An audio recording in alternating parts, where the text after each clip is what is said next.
అందరికీ ఈరోజు ఇంట్లోనే ఐస్ క్రీమ్ ఎలా ప్రిపేర్ చేసుకోవాలో చూపిస్తాను. బయట దొరికే ఐస్ క్రీమ్స్ కంటే బాగుంటుంది, వాటితో ఏమాత్రం టేస్ట్లో తగ్గకుండా ఉంటుంది. మనం సింపుల్ ఇంగ్రీడియంట్స్తో సింపుల్గా ఎలా చేసుకోవాలో చూపిస్తాను. ముందుగా కావాల్సిన పదార్థాలు చెప్పేస్తాను. పాలు వచ్చేసి 1 litre, sugar, condensed milk, choco chips, vanilla essence, mango essence, అలాగే ఎలక్ట్రిక్ బీటర్ ఖచ్చితంగా ఉండాలి. తర్వాత GMS powder, CMC powder, cornflour and whipping cream, అలాగే కొన్ని ఐస్ క్యూబ్స్. మనం ప్రాసెస్లోకి వెళ్ళిపోదామండి. నేనైతే 1 లీటర్ పాలు అయితే తీసుకుంటున్నాను. అందులోంచి మనం 1/2 కప్పు వరకు పాలు పక్కన తీసి పెట్టుకున్నానండి. అందులో మనము డ్రై ఇంగ్రీడియంట్స్ అన్నీ కూడా యాడ్ చేసుకోవాలి. ఫస్ట్ అయితే పాలు మనం స్టవ్ మీద పెట్టుకొని ఆ పాలు మరిగే లోపల మనం ఒక 1/2 కప్ పాలు తీసి పెట్టుకున్నామన్నాం కదా, ఆ పాలల్లో 4 టీ స్పూన్స్ ఆఫ్ కార్న్ఫ్లోర్, అలాగే 4 tea spoons of GMS powder, 1/2 tea spoon CMC powder add చేసుకోవాలి. నేను 1 లీటర్ తీసుకున్నాను కాబట్టి 4 స్పూన్స్ యాడ్ చేస్తున్నానండి. మీరు ఒకవేళ 1/2 లీటర్ పాలు తీసుకోవాలనుకుంటే కార్న్ఫ్లోర్ వచ్చేసి 2 టీ స్పూన్స్, జిఎంఎస్ పౌడర్ వచ్చేసి 2 టీ స్పూన్స్, అలాగే సిఎంసి పౌడర్ వచ్చేసి మనకి 1/2 టీ స్పూన్ వరకు తీసుకుంటే సరిపోతుంది. ఈ డ్రై ఇంగ్రీడియంట్స్ అన్నీ కూడా మనం ఆ పాలలో వేసుకొని బాగా కలుపుకోవాలండి, ఉండలు లేకుండా. ఈ GMS powder and CMC powder వచ్చేసి మనకు ఆన్లైన్లో అయితే బాగానే అవైలబుల్లో ఉంటాయండి. మనకి 100 గ్రామ్స్ చిన్న బాటిల్లో దొరుకుతాయి. 3 months వరకు అయితే మనకు అది సరిపోతుంది, అంతకంటే ఎక్కువ అవసరం లేదు. బయట షాప్లలో దొరికేదైతే మనకి 1/2 kg కేజీలలో ఇస్తారు, అంత అవసరం లేదు. ఇంట్లో చేసుకునేదే కాబట్టి మనకు 100 గ్రామ్స్లో ఫ్లిప్కార్ట్లో అయితే అవైలబుల్లో ఉంటుందండి. 100 గ్రామ్స్ వరకు మనకు దొరుకుతాయి. అలాంటిది తీసుకోండి ఆన్లైన్లో. ఈ 100 గ్రామ్స్ అనేవి ఓన్లీ ఫ్లిప్కార్ట్లో మాత్రమే నాకు అవైలబుల్లో దొరికిందండి. మిగిలిన వాటిలో అయితే 100 గ్రామ్స్ అయితే లేదు. ఫ్లిప్కార్ట్లో కావాల్సిన వాళ్ళు తీసుకొని 3 months వరకు అయితే మనం యూజ్ చేసుకోవచ్చు. తర్వాత ఎలాగో మనం దాన్ని యూజ్ చేయము, ఓకేనా. డ్రై ఇంగ్రీడియంట్స్ అన్నీ కూడా మనము బాగా ఉండలు లేకుండా కలుపుకోవాలండి. ఈ కలిపిన మిశ్రమాన్ని మనం మరుగుతున్న పాలలోకి దేంతో అన్నా పాలను కలుపుతూ వేసుకోవాలి. అప్పుడు పాలలో కూడా ఉండలు కట్టకుండా ఉంటుంది.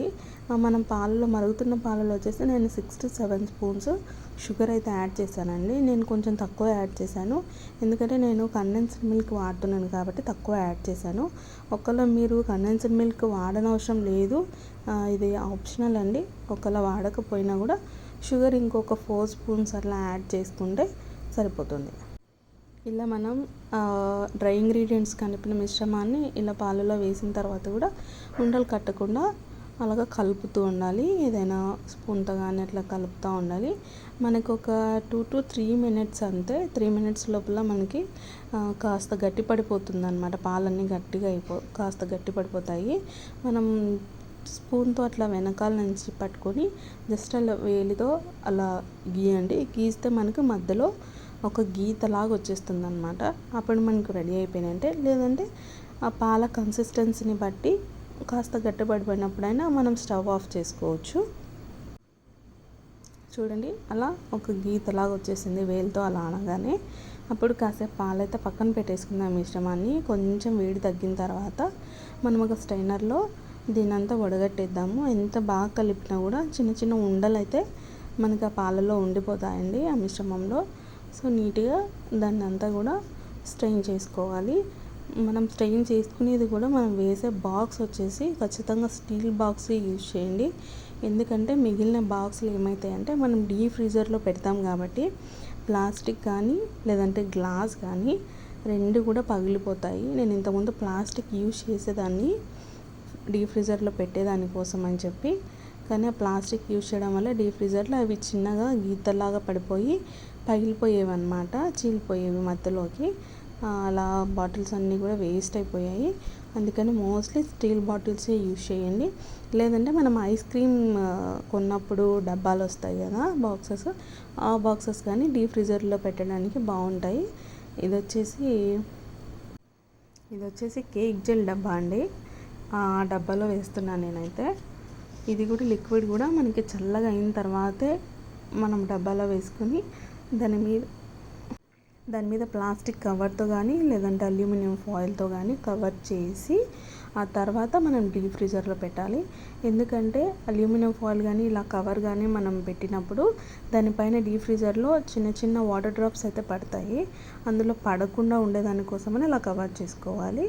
మనం డీప్ ఫ్రీజర్లో పెట్టిన తర్వాత 6 to 7 hours అయితే పెట్టాలండి ఖచ్చితంగా. అప్పుడు మనకి ఇలా గడ్డల్లాగా అయిపోతుంది అన్నమాట, గడగట్టిపోతుంది. సో మళ్ళీ మనం ఇప్పుడు దీన్ని ఐస్ క్రీమ్ చేసుకోవాలంటే ఇది కాస్త లిక్విడ్ ఫామ్లోకి రావాలి.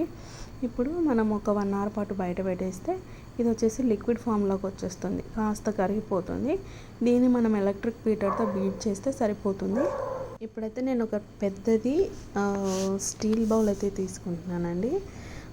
ఐస్ క్రీమ్ బేస్ని అందులో వేసుకుని ఎలక్ట్రిక్ బీటర్తో కొంచెం చిన్నగా స్పీడ్ ఫస్ట్ సెకండ్లో పెట్టేసుకుని మనం కాసేపు బీట్ చేసుకోవాలి. అదంతా కాస్త గట్టిగా ఉంది కాబట్టి అదంతా కరిగేదానికోసం అని చెప్పి అలా ఫస్ట్ సెకండ్లో పెట్టేసుకుని స్పీడ్ మనం నీట్గా బీట్ చేసుకోవాలి. అదంతా కరిగిన తర్వాత లిక్విడ్ ఫామ్లోకి వచ్చిన తర్వాత మనం హై స్పీడ్లో 6లో కానీ 7లో కానీ పెట్టుకుని మనం బీట్ చేసుకోవచ్చు. మనం ఈ తీసుకున్న ఐస్ క్రీమ్ బేస్ వచ్చేసి ఫస్ట్ మనం కొంచెంగా కనిపిస్తుంది. మనం బీట్ చేసే కొద్దీ అది మనకి డబల్ అయిపోతుంది అన్నమాట. మళ్ళీ మనం విప్పింగ్ క్రీమ్ యాడ్ చేస్తే అది వచ్చేసి మనకి 3 అయిపోతుంది అన్నమాట ఐస్ క్రీము. సో కాబట్టి చిన్నగా మనము అదంతా కూడా బేస్ అంతా కూడా కరిగేంత వరకు మనం 1 to 2 స్పీడ్లో పెట్టుకొని అది బాగా కరిగిన తర్వాత 7 స్పీడ్కి వెళ్ళిపోవచ్చు అని. మనకి లిక్విడ్ రెడీ అయ్యిందని చెప్పి ఎలా కనుక్కోవాలంటే మనం బీటర్తో బీట్ చేస్తున్నప్పుడు మనకి వేవ్స్ లాగా అలా కనిపిస్తూ ఉంటుందన్నమాట. అప్పుడు మనకు లిక్విడ్ అనేది రెడీ అయిపోయినట్టే. ఒక స్పూన్తో అలా తీస్తే మనకు క్రీమీ టెక్స్చర్ లాగా అనిపించాలన్నమాట. అప్పుడు రెడీ అయిందని మనకు అర్థము.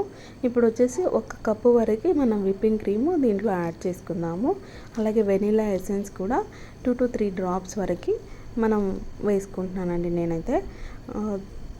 వెనిలా ఎసెన్స్ వేసిన తర్వాత ఒకసారి అలా బీట్ చేసుకుని విప్పింగ్ క్రీమ్ కూడా 1 కప్పు వరకు, ఇదైతే నేను ఆల్రెడీ వాడినదే, 1 కప్పు వరకే ఉంటుంది అంతే, ఎక్కువైతే లేదు. సో అలా లిక్విడ్ ఫామ్లోకి వచ్చిన తర్వాత మనం దీంట్లో ఈ బేస్లో వేసుకుని ఇప్పుడు మళ్ళీ బీటర్తో బీట్ చేసుకుందాము. ఇది కూడా విప్పింగ్ క్రీమ్ వేసిన తర్వాత కూడా మనం హై స్పీడ్లో పెట్టి బీట్ చేసుకోవాలి. హై స్పీడ్లో పెట్టి బీట్ చేసుకుంటే కూడా ఇది కూడా మనకి అలా వేవ్స్ లాగా కనిపిస్తేనే మనకు ఐస్ క్రీమ్ రెడీ అయినట్టండి. క్రీమ్ టెక్స్చర్ అయితే రావాలి. ఇందులో వచ్చేసి నేను ఒక 2 స్పూన్స్ వరకు నేను పెద్ద స్పూన్స్తో కండెన్స్డ్ మిల్క్ అయితే వేస్తున్నానండి. ఈ కండెన్స్డ్ మిల్క్ కూడా ఇంట్లోనే చేసినది. ఈ కండెన్స్డ్ మిల్క్ కూడా ఈజీగా ఇంట్లోనే ప్రిపేర్ చేసుకోవచ్చు, బయట నుంచి తెచ్చుకోవాల్సిన అవసరమే లేదు. ఇది కూడా మనకి 1 month వరకు ఫ్రీజర్లో అలాగే ఉండిపోతుంది, ఏం కానీ పాడవదన్నమాట. మనం విప్పింగ్ క్రీమ్ వేసిన తర్వాత బీట్ చేస్తున్నప్పుడు మీరు ఒకసారి చూస్తే గిన్నెకి కింద ఉండింది కదా, అది వచ్చేసి పై వరకు వచ్చేసింది. జస్ట్ పావు వరకు మాత్రమే స్పేస్ మనకి మిగిలిందనమాట. సో ఐస్ క్రీమ్ అయితే 3 వరకు అయ్యిందండి. మనం ఒకసారి అట్లా బీటర్ పైకి చూపిస్తుంది చూడండి, క్రీమీ టెక్స్చర్ లాగా వచ్చేసింది. ఇంకొక విషయం ఏంటంటే మనం బీట్ చేసేటప్పుడు కింద ఏదైనా పెద్ద గిన్నెలో కొంచెం ఐస్ క్యూబ్స్ వేసుకొని పెట్టేసుకొని బీట్ చేసుకోండి. అప్పుడు కూల్ తగ్గకుండా ఉంటుంది, తొందరగా మనకి ఐస్ క్రీమ్ కూడా అయిపోతుంది అనమాట. సో ఇప్పుడు ఐస్ క్రీమ్ అయితే అయిపోయింది. నేనైతే ఓన్లీ వెనిలా ఎసెన్స్తోనే వెనిలా ఐస్ క్రీమ్ వరకు చేసి ఒక డబ్బాలో వేస్తున్నానండి. ఇది వచ్చేసి హాఫ్ వరకు వేసాను, అంటే మిగిలిన హాఫ్ వచ్చేసి మనము మ్యాంగో ఐస్ క్రీమ్ అయితే ప్రిపేర్ చేసుకుందాము. ఈ వెనిలా ఎసెన్స్లోనే కొంచెము చాక్లెట్ అనేది ఉండింది, అది నేను కట్ చేసుకుని వేసుకున్నాను. ఒకవేళ చాకో చిప్స్ కూడా ఉంటే మీ దగ్గర చాకో చిప్స్ కూడా యాడ్ చేసుకోండి. ఈ చాకో చిప్స్ కూడా ఇంట్లోనే ప్రిపేర్ చేసినవేనండి. ఇవి కూడా ఈజీగా ఇంట్లోనే ప్రిపేర్ చేసుకోవచ్చు, బయట నుంచి తెచ్చుకోవాల్సిన అవసరం ఉండదు. ఇప్పుడు నెక్స్ట్ మిగిలిన ఐస్ క్రీమ్లో వచ్చేసి మనము మ్యాంగో ఎసెన్స్ వేసుకుని మ్యాంగో ఐస్ క్రీమ్ అయితే ప్రిపేర్ చేసేద్దాము.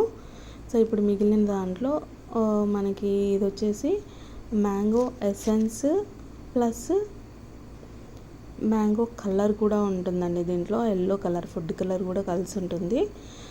దీన్ని నేను కొంచెం వరకు ఒక 2 to 3 డ్రాప్స్ వరకు యూజ్ చేస్తున్నాను. ఇందులో కొంచెం వేసి మనం ఎలక్ట్రిక్ బీటర్తో బీట్ చేసామంటే మనకు కలర్, ఫ్లేవరు రెండు వచ్చేస్తాయి. ఒకసారి బీట్ చేసి కూడా చూపిస్తాను చూడండి. బీట్ చేసిన వెంటనే మనకు కలర్ ఎల్లో కలర్ వచ్చేసింది. ఇది వచ్చేసి మ్యాంగో ఫ్లేవర్ అనమాట. జస్ట్ ఒక్కసారి అలా బీట్ చేసుకొని మనం ఏదైనా బాక్స్లో వేసుకోవచ్చు. ఈ ఐస్ క్రీమ్ కూడా బాక్స్లో వేసేటప్పుడు ప్లాస్టిక్ బాక్సులు అయితే అస్సలు వాడొద్దండి. ఖచ్చితంగా స్టీల్ కానీ, లేదంటే మనం ఐస్ క్రీమ్ కొనుక్కుంటాం కదా, ఇంతకుముందు ఎప్పుడైనా కొని పెట్టుకుంటాం కదా బాక్సులు, ఆ బాక్సులలో కానీ వేసుకుని పైన ఇదే విధంగా ర్యాప్ చేసుకొని, పైన ఏదో ఒకటి కవర్ తోటి ర్యాప్ చేసుకొని ఆ తర్వాత డీప్ ఫ్రీజర్లో పెట్టుకోండి. సో చిన్న చిన్న విలేజ్లో అయితే మనం ఐస్ క్రీమ్ బయట కూడా పిల్లలకు కూడా అమ్మొచ్చండి. నేను లాస్ట్ ఇయర్ అయితే ఇలా అమ్మాను అనమాట. చిన్న చిన్న కప్లో మన టీ కప్స్ ఉంటాయి కదా, ఒక టీ కప్ వచ్చేసి 10 రూపీస్ లాగా అలా అమ్మాను. ఈ ఇయర్ అయితే అలా ఏం చేయలేదు, ఇంట్లో వరకు అయితే నేను చేసుకుంటాను అంతే, పిల్లల వరకు. ఇప్పుడు మనం ఆ పైన కవర్ ఉంది కదా, కవర్కి మనం ఏదైనా అంటే మూత లూజ్ ఉంది కాబట్టి నేను అలా ఒక రబ్బర్ బ్యాండ్ వేసి దాన్ని డీప్ ఫ్రీజర్లో పెట్టేశానండి. ఈ ఐస్ క్రీమ్ కూడా 1 నైట్ అయితే, హోల్ నైట్ అయితే డీప్ ఫ్రీజర్లో ఉండాలి. మార్నింగ్ అంతా కూడా మనకి ఐస్ క్రీమ్ అయితే రెడీ అయిపోతుంది. చూడండి, ఐస్ క్రీమ్ అయితే రెడీ అయిపోయింది. మనకి mango ice cream and vanilla ice cream రెండు కూడా చాలా బాగున్నాయి, టేస్టీగా ఉన్నాయి. వీడియో నచ్చినట్టయితే మన ఛానల్ని సబ్స్క్రైబ్ చేయండి. So thanks for watching.